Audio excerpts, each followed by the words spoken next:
হিসেব অনুযায়ী প্রায় ১৪০০ মানুষ শহীদ হয়েছেন। বেহিসাবে কত হয়েছে তা তো কোনো হিসেবই নেই। কত হাজার মানুষ অঙ্গহানি পঙ্গুহানি হয়েছেন। জুলাই আন্দোলনকে কেন্দ্র করে আজকে ঢাকায় শহীদ সমাবেশ হচ্ছে। ইনকিলাব মঞ্চ এই প্রোগ্রামটি করতেছে।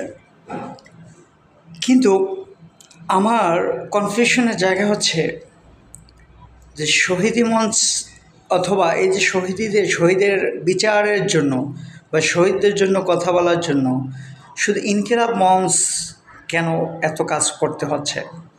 এনসিপি কোথায়? বিএনপি কোথায়? জামাত কোথায়? অন্যান্য দল কোথায়?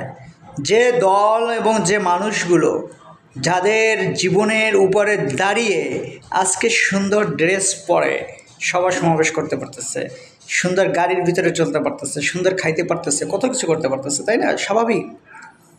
সেই দলগুলো কেন জুলাই আন্দোলনেরকে কেন্দ্র করে যারা আহত হলেন, নিহত হলেন, শহীদ হলেন, তাদের বিষয়টা কেন তারা হাইলাইট করতেছে না?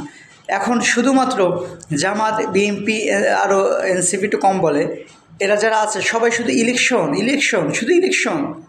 এতগুলো মানুষ যে নিহত হলো, শহীদ হলো, তাদের বিচারটা কবে হবে, তাদের জন্য কি করা যায় সেই বিষয়ে তাদের বক্তব্য খুব কমই দেখা যায়। দুঃখজনক।